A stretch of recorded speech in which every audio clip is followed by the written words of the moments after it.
오늘 함께 보실 하나님의 말씀은 에베소서 1장 1절에서 14절까지 말씀입니다. 에베소서 1장 1절에서 14절 말씀입니다. 제가 가지고 있는 성경 309페이지입니다. 우리 어린 친구들, 부모님들은 성경 좀 펴서 보여주시고요. 함께 다 찾으시면 읽도록 하겠습니다. 에베소서 1장 1절에서 14절까지 말씀입니다. 하나님의 뜻으로 말미암아 그리스도 예수의 사도된 바울은 에베소에 있는 성도들과 그리스도 예수 안에 신실한 자들에게 편지하노니, 하나님 우리 아버지와 주 예수 그리스도로 쫓아 은혜와 평강이 너에게 있을지어다. 찬송하리로다. 하나님 곧 우리 주 예수 그리스도의 아버지께서 그리스도 안에서 하늘에 속한 모든 신령한 복으로 우리에게 복 주시되, 곧 창세 전에 그리스도 안에서 우리를 택하사 우리로 사랑 안에서 그 앞에 거룩하고 흠이 없게 하시려고 그 기쁘신 뜻대로 우리를 예정하사 예수 그리스도로 말미암아 자기의 아들들이 되게 하셨으니, 이는 그의 사랑하시는 자 안에서 우리에게 거저 주시는 바 그의 은혜의 영광을 찬미하게 하려 하는 것이라. 우리가 그리스도 안에서 그의 은혜의 풍성함을 따라 그의 피로 말미암아 구속 곧 제사함을 받았으니, 이는 그가 모든 지혜와 총명으로 우리에게 넘치게 하사 그 뜻의 비밀을 우리에게 알리셨으니, 곧 그 기쁘심을 따라 그리스도 안에서 때가 찬 경륜을 위하여 예정하신 것이니, 하늘에 있는 것이나 땅에 있는 것이 다 그리스도 안에서 통일되게 하려 하심이라. 모든 일을 그의 마음의 원대로 역사하시는 자의 뜻을 따라 우리가 예정을 입어 그 안에서 기업이 되었으니, 이는 그리스도 안에서 전부터 바라던 우리로 그의 영광의 찬송이 되게 하려 하심이라. 그 안에서 너희도 진리의 말씀 곧 너희의 구원의 복음을 듣고 그 안에서 또한 믿어 약속의 성령으로 인치심을 받았으니, 이는 우리의 기업의 보증이 되사 그 얻으신 것을 구속하시고 그의 영광을 찬미하게 하려 하심이라. 아멘. 오늘은 우리에게 귀한 하나님의 말씀을 전해주실 분은 우리 레인지파교회 식구인 강태복 목사님이십니다. 기다리신 분들도 많이 있으실 텐데 또 요새 개척 준비하시느라고 좋은 소식이 또한 들리는데요. 우리 나오실 때 우리 환영으로 맞아주셨으면 좋겠습니다. 은혜로 구원받은 성도의 삶이라는 제목을 가지고 우리에게 귀한 하나님의 말씀을 전해주시겠습니다.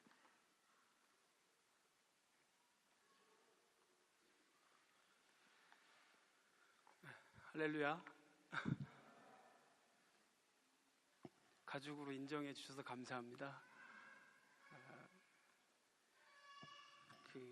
큰 집에 온 것 같은 기분이 들어요. 너무 좋습니다.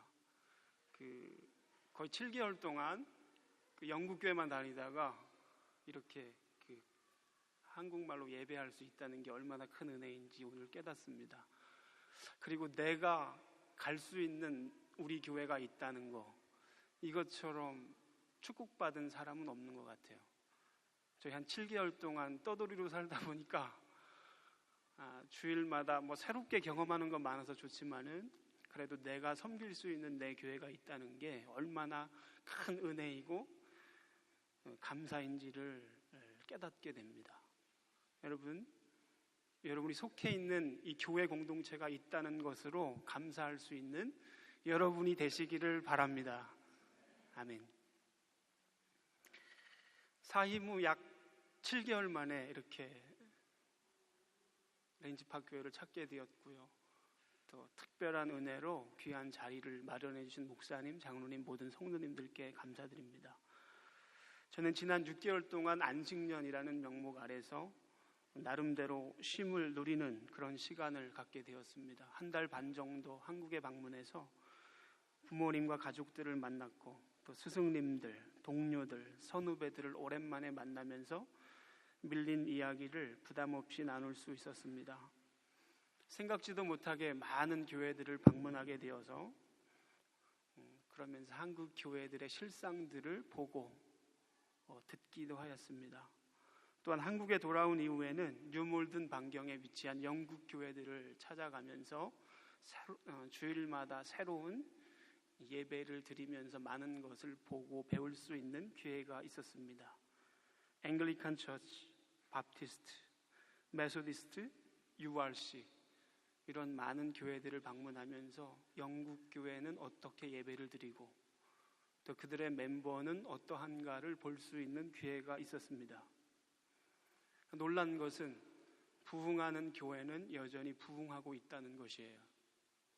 우리가 표면적으로 알기에는 영국 교회가 쇠퇴의 기로에 섰다, 노인들밖에 없다 이런 얘기만 들었는데 실제적으로 뉴몰든 반경의 바프티스트 교회들을 분석하고 찾아가서 본 것은 여전히 그 교회의 성도들이 가득하다는 것입니다.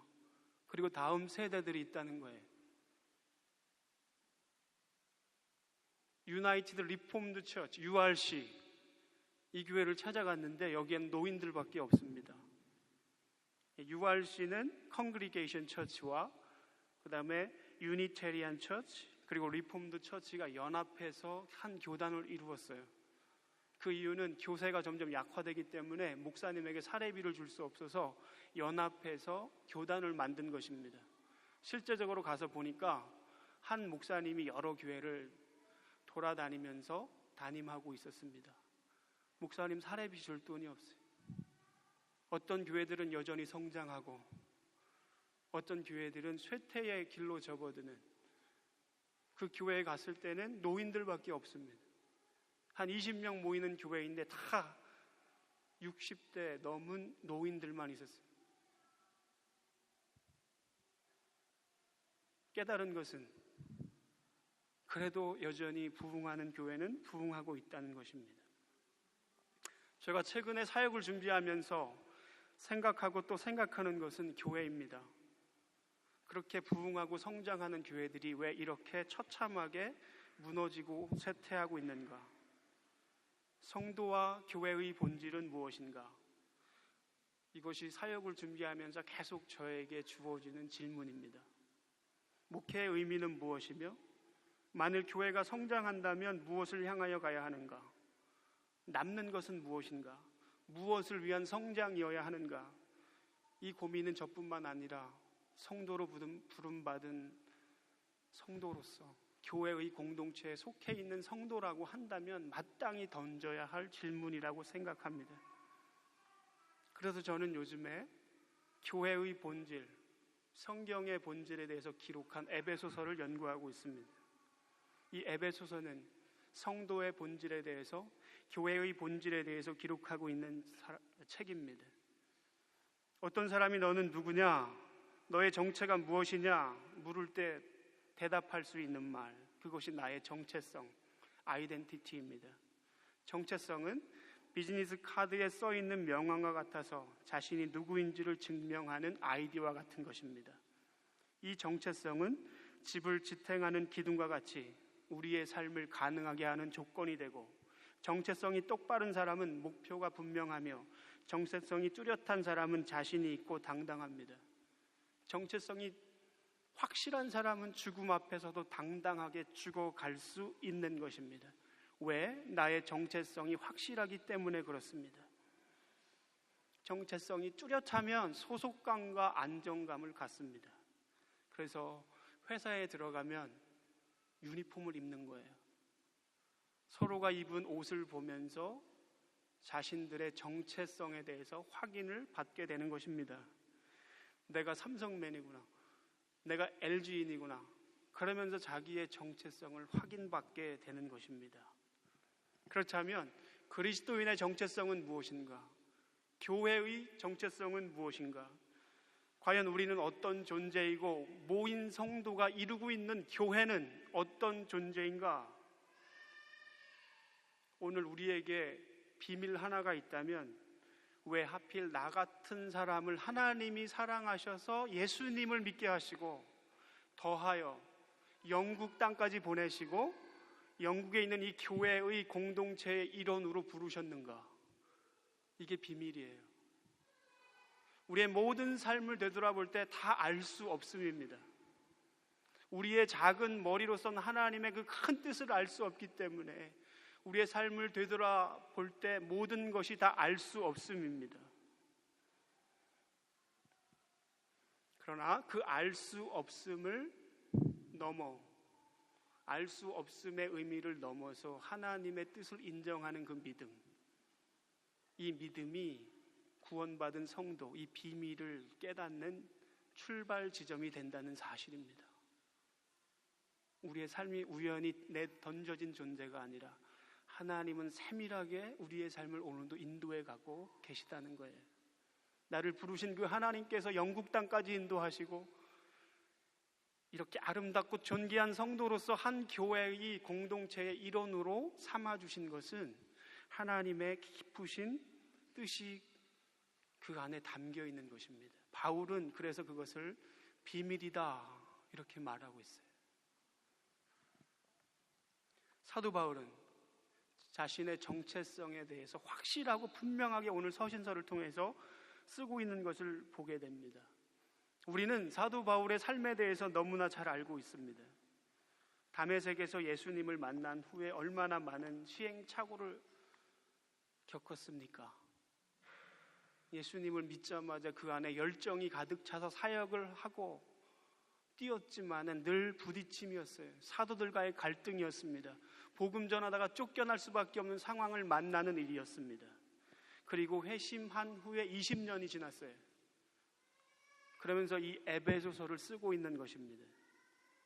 아이러니컬하게도 이 20년의 사역을 열심히 감당하고 지금 이 에베소서를 쓰고 있는데 그 시점에서 사도 바울의 삶의 결과는 감옥에 있는 것이었습니다. 로마 감옥. 그래서 바울이 쓴 대표적인 옥중서신이 에베소서와 골로새서입니다. 이 두 서신은 밀접한 관계를 가지고 있어요. 그래서 학자들은 쌍둥이 서신이라고도 합니다. 그가 30대, 40대, 50대가 되었어요. 젊었을 때는 정신없이 달려가면서 생각하지 못했던 질문을 그 감옥 안에서 던집니다. 나의 삶의 의미는 무엇이고 내 사역의 열매는 무엇이고 내가 20년 동안 이렇게 정신없이 달려오면서 복음을 전하고 교회를 세워 나왔는데 그 삶의 결과는 무엇인가? 그 감옥 안에서 질문을 던지는 것입니다. 우리도 한 번쯤은 이런 질문을 던져봐야 할 줄로 믿습니다. 50대가 되었어요. 예수 믿은 지 20, 30년이 됐습니다. 남는 것은 무엇인가?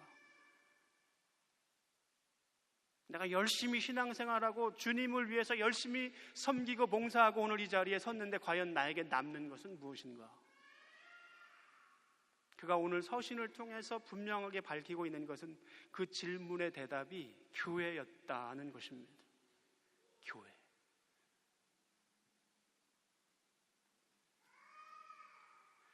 성경을 거시적인 큰 그림으로 볼 때 하나님께서 이 땅을 창조하시고 사람을 만드셨습니다. 하나님의 뜻은 그 사람이 하나님을 찬양하고 하나님과 교제하는 것이었습니다. 그러나 그 사람이 선악과를 따먹고 하나님을 떠나갔을 때 그 누구도 하나님을 찬양하지 않았습니다. 그 하나님이 다시 사람을 찾기 원하셨어요. 온 인류를 찾기 위해서 하나의 샘플로 아브라함과 이스라엘을 선택하셨습니다. 그 이스라엘 가운데 예수 그리스도가 태어납니다. 여기서 이스라엘 이야기가 끝이 나요. 온 인류에게서 예수 그리스도로 압축했다가 다시 예수 그리스도에게서 온 인류로 확장되는 큰 조망 가운데 두 번의 큰 변화가 있어요. 한 번은 온 인류에서 아브라함으로 선택할 때 한 번 있었어요. 왜 아브라함이고 왜 이스라엘인가? 이방인 입장에서는 왜 하필이면 유대인인가? 반대로 대부분의 유대인들은 메시아를 대망했고 그들은 예수께서 구원의 역사를 이루실 때 유대인들의 회복만을 위해서 오실 것이라고 굳게 믿었습니다. 왜냐하면 예수님은 다윗의 후손으로 오셨기 때문이에요. 그런데 유대인에게서 온 인류로 넘어가는 두 번째 전환이 일어나요. 그 일을 가능하게 했던 사람이 사도 바울이고 그 사역의 정점에 교회가 있는 줄로 믿습니다. 에베소서 3장 6절을 보시면 이방인들이 복음으로 말미암아 그리스도 예수 안에서 함께 후사가 되고 함께 지체가 되고 함께 약속에 참여하는 자가 됨이라. 무엇을 통해서 가능합니까? 예수 그리스도를 구주로 고백하는 이 땅의 교회들을 통해서 하나님께서는 당신의 구속의 사역을 지금도 이루어 가신다고 사도 바울은 서신서를 통해서 말씀하고 있는 것입니다. 이것이 바울이 발견한 비밀이에요. 교회는 바울에게 있어서 그 삶의 의미였습니다. 그가 복음을 전하면서 이동한 동선 위에는 어김없이 교회가 세워졌습니다. 그 교회는 유대인이나 헬라인이나 종이나 자유인이나 그리스도 안에서 차별이 없는 한 공동체가 되는 것이었습니다. 이것이 사도 바울이 발견했던 교회의 비밀입니다. 2017년을 사는 우리에게 교회는 내 삶의 의미가 되고 있는가? 이민자로 영국 땅에 사는 우리에게 교회는 과연 어떤 의미인가? 여러분의 삶의 의미가 되고 있습니까? 여러분의 삶에 답이 되고 있습니까? 오늘 1절을 한번 보시면 바울은 자신에 대해서 지금 두 가지를 말하고 있습니다. 1절을 한번 보시면 하나님의 뜻으로 말미암아 그리스도 예수의 사도된 바울은 에베소에 있는 성도들과 그리스도 예수 안에 신실한 자들에게 편지하노니. 여기 아주 중요한 두 가지 동사가 나오고 있습니다. 하나는 바울이 자신의 됨에 대해서 이야기하고 있고요. 하나는 무엇인가를 하고 있다라고 말하고 있습니다. 어떤 사람이 그 사람이 어떤 일을 행할 때 어떤 존재로서 그 일을 하느냐, 이것은 매우 중요합니다. 지금 사도 바울은 어떤 존재로서 내가 편지를 하고 있는가, 자신의 정체성에 대해서 말하고 있는 것입니다. 우리가 무엇인가를 행한다라고 했을 때 어떤 존재로서 그 일을 하는가, 이것은 매우 중요한 것입니다. 사도 바울은 분명하게 1절에 말하고 있어요. 내가 편지를 쓰고 있다. 그 동사, 그 전에 사도이기 때문에, 하나님의 은혜로 부름받은 사도이기 때문에 나는 편지를 쓴다, 이렇게 말하고 있어요. 그러면서 자신의 정체성에 대해서 분명히 말씀하고 있는 것입니다. 오늘 이 주옥 같은 에베소서를 쓰면서 자신이 부름받은 사도이기 때문에 이 편지를 씁니다 라고 분명하게 선언하고 있는 것입니다. 회심 전에 바울에게 당신은 누구입니까? 라고 물었을 때 저는 유대인입니다. 그것도 베냐민 혈통에서 태어난 순수한 정통 유대인입니다. 저는 태어나면서부터 로마의 시민권을 가진 사람입니다. 철학의 도시 다소에서 태어났고 어릴 때부터 교육을 잘 받았습니다. 예루살렘에 유학 가서 실력 인정받아서 가말리엘이라고 하는 최고의 석학에 배운 제자이고 율법 613개의 모든 조항을 어긴 적이 없고 다 외우고 공부한 사람입니다. 그런데 예수님을 만난 후에 너는 누구냐? 너의 정체는 무엇이냐? 너의 자랑은 무엇이냐?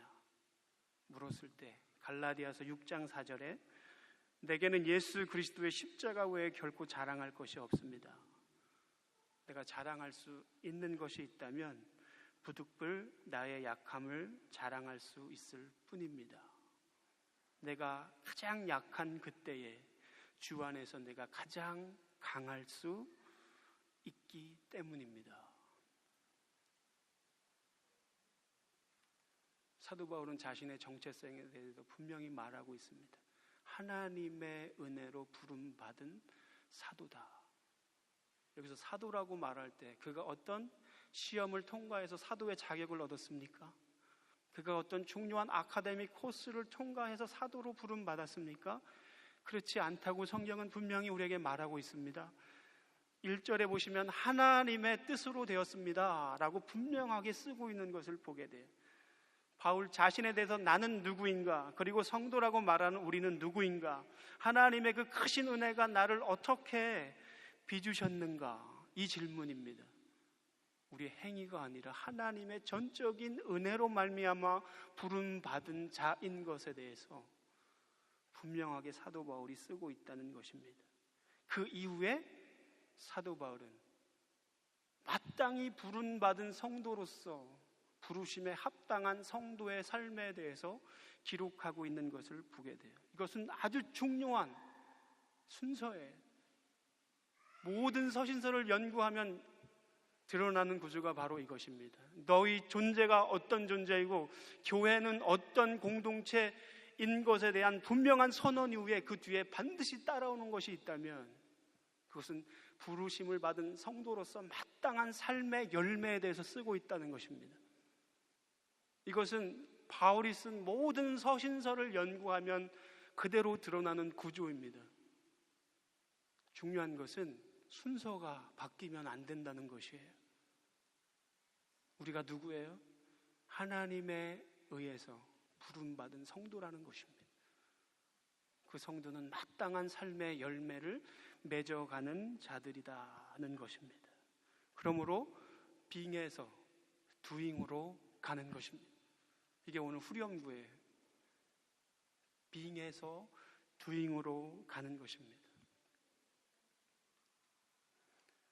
바울은 이 의미에 대해서 그의 인사를 통해서 더 잘 설명하고 있는 것을 보게 됩니다.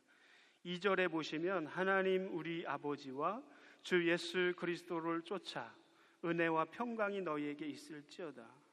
이것은 우리가 서신서를 보면서 상투적으로 표현하는 사도 바울의 인사말 정도로 생각합니다. 왜 사도 바울은 서신서를 쓸 때 맨 앞에 이 인사를 빼놓지 않고 있는가? 평강, 은혜와 평강. 이것은 성도의 삶에서 그만큼 중요하기 때문에 그렇습니다. 그러나 순서를 따질 때 앞에 있는 것이 무엇인가? 은혜라는 거예요. 은혜. 우리 인생은 하나님이 우리에게 베푸신, 하나님께서 우리에게 행하신 그 은혜를 누리는 삶이어야 합니다. 우리가 그 은혜를 오늘도 조금이라도 깨닫고 누리게 될 때 우리의 삶의 결과로 나타나는 것이 평강, 평안입니다. 오늘 본문에 나오는 이 평강은 단순히 우리의 어떤 육신적인 안락함의 차원을 넘어서는 것입니다. 좀 더 차원이 다른 영적인 문제입니다. 우리의 삶에 무엇이 진정한 평안을 줄 수 있는가? 오늘도 우리가 하나님의 그 큰 은혜, 이미 죽었던 우리를 그 사랑으로 인하여 구속하신 그 은혜를 조금씩 깨달아 알 때에 진정한 평안이 우리의 삶 가운데 임하게 된다라고 사도 바울이 말하고 있어요. 오늘 우리의 영적인 상태를 점검해 보았으면 좋겠습니다. 내가 성도로서 평안한 삶을 누리고 있는가? 우리가 평안하지 못하는 많은 외부적인 요인들이 분명히 있을 수도 있을 것입니다. 외부적 환경의 요인들이 분명히 있을 것입니다. 그러나 좀 더 본질적으로 우리는 우리의 구원에 대해서, 하나님이 베푸신 그 은혜에 대해서 깨달으면 깨달을수록 은혜로 사는 거예요. 세상이 줄 수 없는 참된 평안을 우리가 누리게 되는 것입니다. 우리는 때때로 너무나 많이 이 외부적 요인들로 인하여 상처를 받거나 넘어지고 무너질 때가 참 많습니다. 무시할 수 없는 것이지만 좀 더 본질적으로 이 은혜에 대해서 너가 얼마만큼 감사하고 그 은혜를 누리고 있는가? 오늘 3절부터 14절까지는 한 문장입니다. 오늘 사도 바울이 생각이 많아서 꼬리에 꼬리를 물고 그 말들이 연결되고 있는 것을 볼 수 있어요. 영어 성경이나 한글 성경에는 마침표가 있을 것입니다. 그러나 헬라 원문에 보면은 풀스탑이 14절에서 찍히는 것을 보게 됩니다. 그래서 원문을 연구하는 사람들에게 가장 해석하기 어려운 본문 중에 하나가 이 3절에서 14절까지의 내용입니다. 그러나 우리는 여기에서 사도 바울의 마음을 읽을 수 있어요. 에베소 교회의 성도들의 존재에 대해서 쓰면서 그는 주체할 수 없는 마음의 감동과 감격을 가지고 써내려가고 있다는 것입니다. 왜냐하면 그만큼 에베소 교회의 성도들이 너무나 아름답고 존귀하고 영광스러운 자들이기 때문에 이 필설로 써내려가는 그의 마음이 주체할 수 없는 감동과 숨을 쉴 수 없을 만큼의 감동으로 지금 써내려가고 있다는 것이에요. 사도 바울의 서신서를 연구하다 보면 이런 패턴의 표현들이 많이 등장하고 있는 것을 보게 돼요. 어김없이 그때는 언제냐? 성도는 어떤 존재이고 교회는 어떤 존재인가에 대해서 정의를 내리고 설명할 때 사도 바울은 어김없이 이와 같은 패턴으로 표현하고 있다는 것입니다. 그만큼 성도가 존귀한 자들이고 아름다운 자들이고 영광스러운 자들이 하나님이 보실 때 그들은 하나님의 소원이기 때문에 그렇습니다. 사도 바울은 오늘 우리가 누구라고 소개하고 있습니까? 1절에 다시 보시면 에베소에 있는 성도들이다. 그리고 그리스도 예수 안에 있는 자들이다. 두 가지의 어떤 속격을 쓰면서 설명하고 있는 것을 보게 됩니다. 하나님에 의해서 거룩하게 구별된 존재들이다. 헬라어로는 하기오스, 히브리 말로는 카도시라고 불리는 하나님에 의해서 이 세상 가운데 거룩하게 구별된 존재로 세운 자들이 성도다라는 것입니다.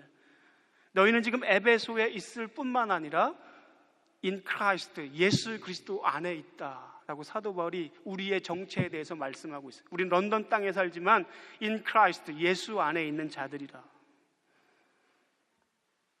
그리스도 예수가 우리를 위해서 행한 모든 일, 그것이 우리의 존재를 증명하는 것입니다. 그때 우리는 어디에 있습니까?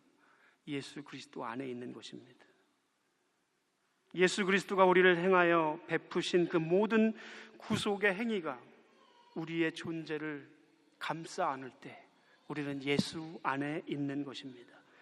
그리스도의 그 은혜가 우리를 다 싸고 감싸 안을 때 우리는 그리스도 예수 안에 있는 것입니다. 그것이 우리의 존재를 결정해 준다는 거예요. 다른 것이 우리의 됨, 우리의 존재를 결정하는 것이 아니라 예수 그리스도가 우리를 향해서 베푸신 그 은혜와 그 사랑이 우리의 존재를 결정해 준다고 사도 바울은 쓰고 있다는 것입니다. 그러면서 우리는 부르심에 합당한 성도로서 열매를 맺어가는 존재가 되는 것입니다. 그 은혜에 대한 반응으로 사랑과 은혜와 순종이 나오는 거예요. 그래서 being에서 doing으로 가는 것입니다. 오늘 3절에 보시면 사도 바울이 찬송하는 이유가 나오고 있습니다. 우리 한번 3절을 다 같이 읽겠습니다. 시작. 찬송하리로다 하나님 곧 우리 주 예수 그리스도의 아버지께서 그리스도 안에서 하늘에 속한 모든 신령한 복으로 우리에게 복 주시되. 찬송하는 이유가 나오고 있어요. 신령한 복을 주셨기 때문에 찬송할 수밖에 없는 것입니다. 여기서 말하는 복은 우리가 잘 아는 것처럼 육신적인 복의 차원을 넘어서는 것입니다. 이 영적인 복을 이미 너희에게 모든 영적인 복을 주었다라고 말하고 있습니다. 이 점에서 우리가 주목해야 할 단어가 있어요. 4절에 보시면 선택이라는 단어가 나옵니다. 창세 전에 선택하셨다라는 표현이 나오고 있습니다. 어떤 조건 안에서 우리를 선택하셨습니까? 그리스도 예수 안에서 우리를 선택하셨다라고 말씀하고 있습니다. 우리가 입은 신령한 복에 대해서 말씀하시면서 첫 번째 복을 말하는데 그 첫 번째가 무엇이냐? 하나님에 의해서 택함을 받았다. 그 사람들이 성도다라고 말하고 있습니다. 우리가 누구인가? 하나님의 사랑으로 말미암아 선택을 받아서 하나님의 아들과 딸이 된 하나님의 자녀들이다. 그 근거는 무엇입니까? 하나님의 사랑이에요. 아가페의 사랑입니다. 조건 없는 하나님의 사랑입니다. 우리는 사랑이라는 표현을 많이 쓰면서 살아가죠. 그러나 우리가 사랑이라고 말하지만 거기에는 우리의 이기적인 마음들이 녹아 있을 수밖에 없습니다. 하나님은 우리를 그렇게 사랑하지 않습니다. 우리를 자신의 기쁘신 뜻 안에서 사랑하시는 그 하나님의 사랑은 나의 행함이 그 사랑을 꺾을 수 없다는 거예요. 그만큼 하나님의 사랑이 더 크다는 것입니다. 우리는 우리의 행함에 대한 반증으로 하나님의 사랑을 오해할 때가 있습니다. 그러나 성경은 그렇게 말하지 않습니다. 에베소 2장 4절에 긍휼이 풍성하신 하나님이 우리를 사랑하신 그 사랑으로 인하여 허물로 죽은 우리를 살리셨도다. 이미 구원을 말할 때 그 구원의 시작은 죽었던 너희로부터 시작하는 것입니다. 죽었던 너희를 그 사랑으로 인하여 살려주셨다. 요한일서 4장 9절, 사랑은 여기 있으니 우리가 하나님을 사랑한 것이 아니 오직 하나님이 우리를 사랑하사 우리 죄를 속하기 위하여 화목제물로 그 아들을 보내셨음이라. 요한일서 4장 11절입니다. 하나님이 이같이 우리를 사랑하셨은즉 우리도 서로 사랑함이 마땅하도다.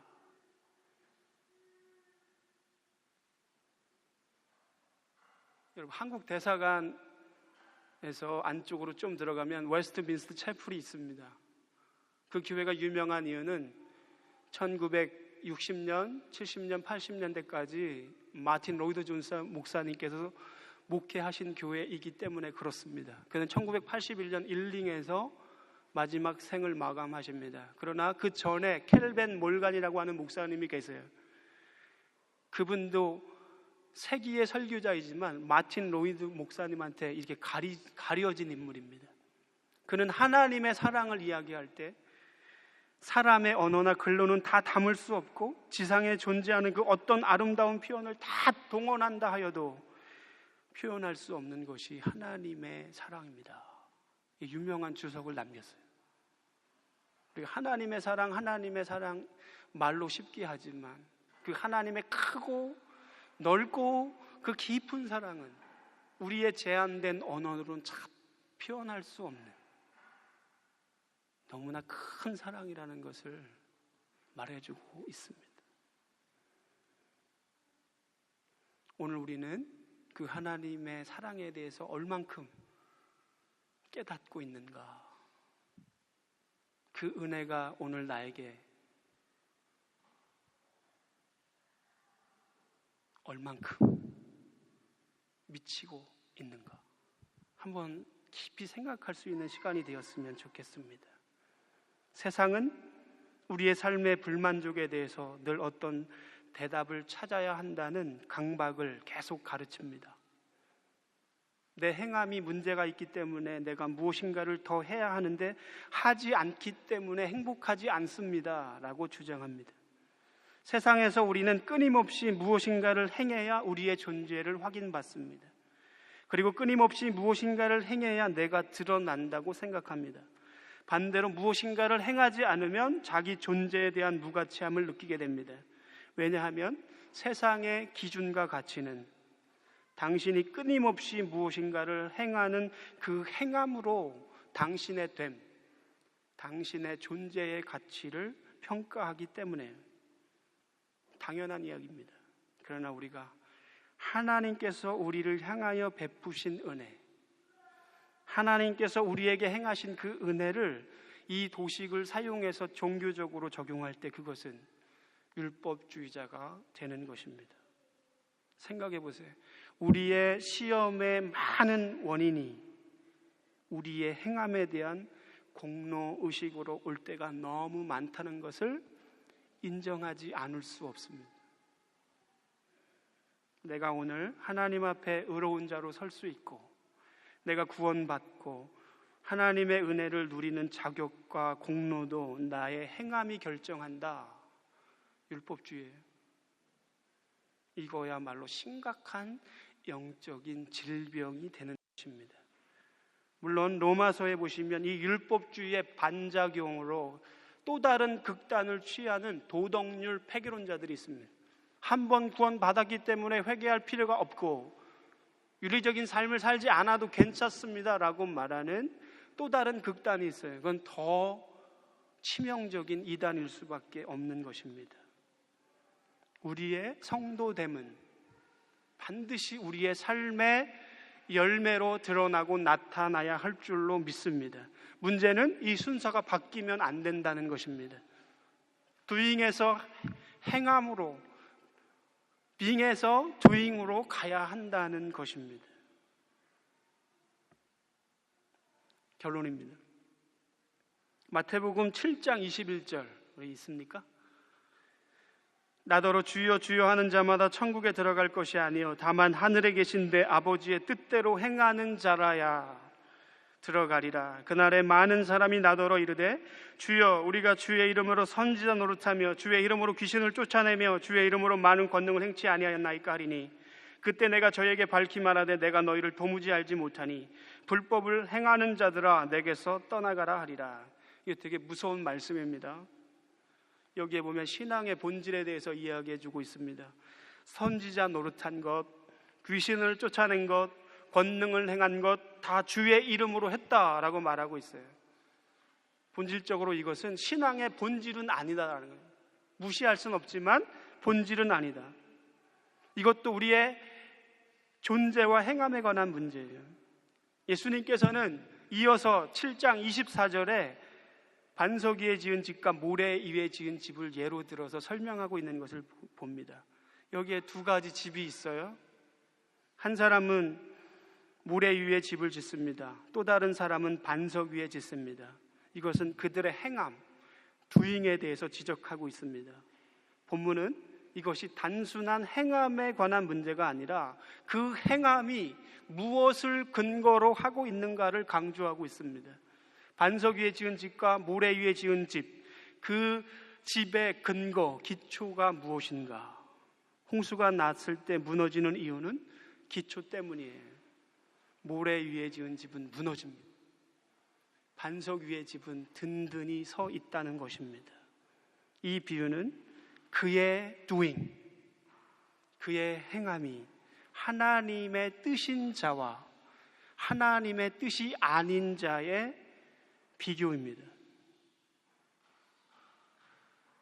다시 앞에 본문으로 넘어가서 예수님께서 말씀하십니다. 거짓 선지자들을 삼가라. 양의 옷을 입고 너희에게 나오나 속에는 노력하는 일이다.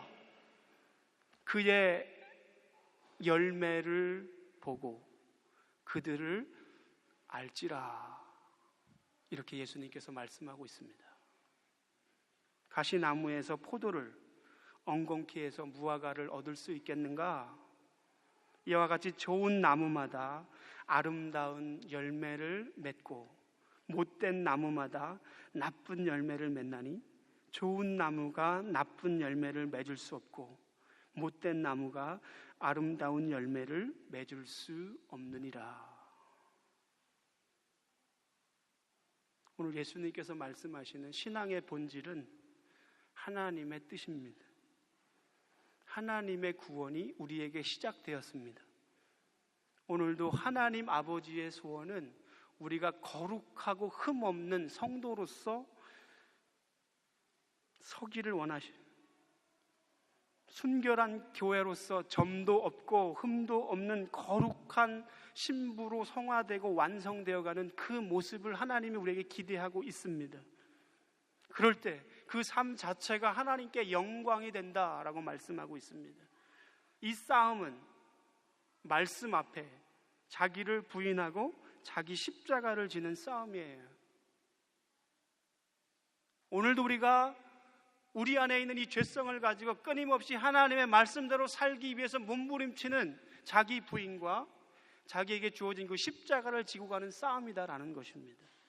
그럴 때 열매가 맺어지게 된다는 것입니다.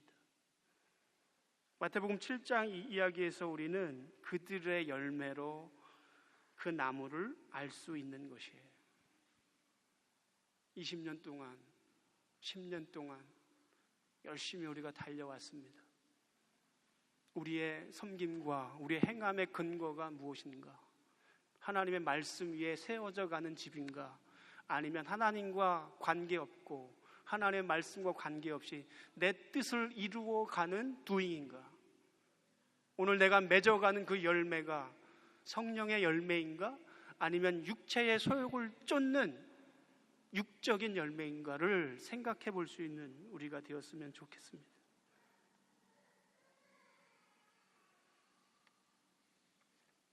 사도행전은 기적으로 출발합니다. 끝으로 가면 갈수록 무엇으로 마감합니까? 기적을 경험하며 놀라운 부흥을 지나서 복음 전파를 위해서 자기를 부인하며 십자가를 지고 포로가 되어서 로마로 압송되는 바울의 모습으로 끝을 맺고 있는 것을 봅니다. 실망스러워요. 어떻게 보면 용두사미식으로 끝나는 모습을 우리가 볼 수 있습니다. 비슷한 예로 사도행전에 대조되는 두 명의 설교자가 있습니다. 베드로와 스데반입니다. 베드로와 요한은 성령이 충만하여 안진뱅이를 일으켰고 한 번 설교에 5,000명이 회개하는 놀라운 기적의 역사를 경험합니다. 또 한 명의 설교자는 스데반입니다. 성경에서 스데반만큼 훌륭하게 묘사된 인물이 드물어요. 그는 성령과 지혜가 충만한 사람이었다라고 성경은 기록하고 있습니다. 그리고 그의 설교가 사도행전 7장에 기록되어 있어요. 이스라엘의 전 역사를 다 훑어내면서 하나님이 일하셨던 사건들을 리얼하게 설명하면서 설교했던 유명하고 훌륭한 설교자입니다. 그러나 그의 설교를 듣고 한 사람도 회개했다라는 기록이 없습니다. 사도행전은 베드로와 스데반의 설교를 동시에 같이 기록하고 있습니다. 베드로의 설교에는 우리가 기대했던 열매들로 가득합니다. 그러나 스데반의 설교에서는 그런 열매를 볼 수가 없습니다. 그래서 우리는 베드로의 설교에만 관심을 가질 때가 더 많습니다. 사도행전에서 보여주는 스데반의 마지막 모습은 힘없이 원수들에 의해서 돌에 맞아 죽는 것입니다. 성경은 그가 돌에 맞아 죽어가면서도 천사의 얼굴같이 빛났고 하늘이 열리는 것을 보았고 하나님 보좌 우편에 계신 예수님을 보았다라고 기록하고 있습니다. 그의 얼굴이 천사같이 빛났지만 그리고 그는 하늘이 열려서 보좌에 계신 예수님을 보았지만 처참하게 죽었습니다. 그렇게 힘없이 죽을 사람인데 왜 하나님께서는 그에게 성령과 지혜가 충만하게 하셨는가? 왜 예수님은 내려오셔서 도와주지 않으셨는가? 이런 질문이 우리에게 나오는 것입니다. 사도행전 7장 59, 60절입니다.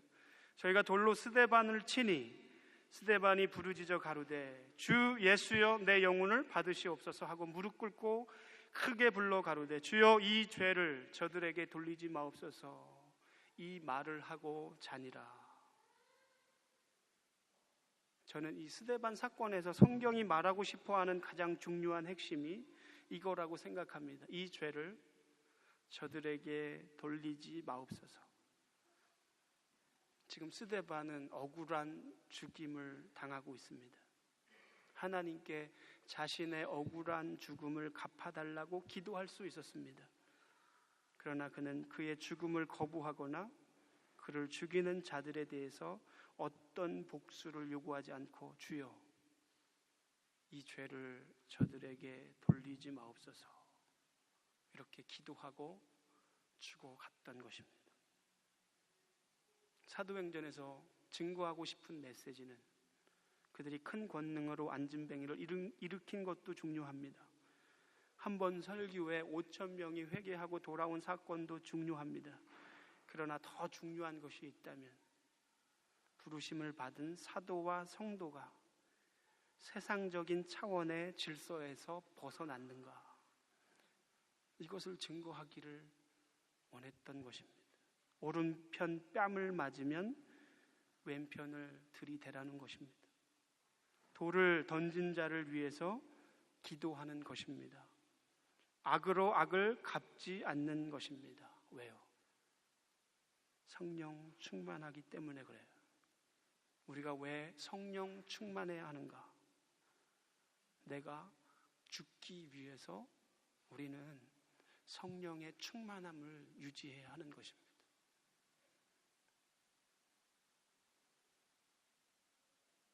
이것이 성경에 요구하는 성도의 삶이고 제자됨의 핵심입니다. 이것이 은혜로 구원받은 성도의 삶에 마땅히 나타나야 할 삶의 열매인 줄로 믿습니다. 열매는 끊임없이 자기를 부인하고 자기에게 허락된 그 십자가를 지고 가는 그 사람을 통해서 하나님이 기뻐하시는 열매가 맺어지게 되는 것입니다. 하늘의 밀알이 땅에 떨어져서 썩지 아니하면 열매를 맺을 수 없다. 죽고 썩을 때 그 싹이 올라와서 열매를 맺게 되는 것입니다. 실제적으로 마태복음 16장 이하의 베드로의 신앙 고백 위에 내가 네 고백 위에 교회를 세우겠다라고 말씀하신 이후에 예수님께서 하신 모든 말씀들이 다 이런 말씀들입니다. 소자 하나를 대접하는 것, 어떻게 크고자 하는 자가 낮아져야만 하는가, 어떻게 으뜸이 되고자 하는 자가 섬겨야 하는가, 다 모든 내용이 세상의 가치와 질서와는 다른 이야기를 말씀하시는 거예요. 어떻게 우리가 섬기는 자로서 세상에 서야 하는가, 이것이 교회의 사명이고 성도의 사명이라고 믿습니다. 교회로 부름받은 하나님의 자녀들은 거룩한 존재입니다. 하나님이 우리를 너무나 사랑하셔서 세상 가운데 특별히 불러서 거룩하게 구별된 존재로 세워진 사람들이 바로 우리입니다. 바울이 이 에베소 지역에서 복음을 전했을 때 소수의 이런 가치와 믿음을 가진 사람들을 통해서 그 에베소 20만의 도시가 복음 앞에 굴복되는 이런 실제적인 역사가 사도 바울의 사역 가운데 있었고, 로마 교회, 우리가 생각할 때 이 로마 교회는 몇백 명, 몇천 명이 모이는 교회라고 생각하지만 학자들에 의하면 100명 이하의 가정 교회들로 구성된 교회다, 이렇게 연구의 결과를 보이고 있는 것을 보게 돼요. 그 소수의 크리스찬들이 세상의 가치와 충돌하는 하나님의 나라의 가치와 질서를 가지고 그 복음 안에서 공동체를 이루고 확장될 때 그 로마가 뒤집어지는 역사가 교회의 역사 속에 있었던 것입니다. 오늘 우리의 존재가 어떤 존재이고 그 하나님의 사랑이 얼마나 크고 그 하나님의 부름받은 성도가 어떤 삶을 살아야 하는가에 대해서 우리가 잠깐 나누었는데, 여러분의 그 삶을 통해서 오늘도 자기를 부인하며 자기에게 허락된 그 십자가를 지는 그 싸움을 통해서 성도로서 열매를 맺어가고 또 그 성도가 모인 교회를 통해서 하나님이 기뻐하실 만한 아름다운 열매를 맺어갈 수 있는 우리 모든 성도님들이 되시기를 예수님의 이름으로 축원합니다. 기도하시곤 합니다. 기도하시곤 합니다. 기도하시곤 합니다. 기도하시곤 합니다. 기도하시곤 합니다. 기도하시곤 합니다. 기도하시곤 합니다. 기도하시곤 합니다.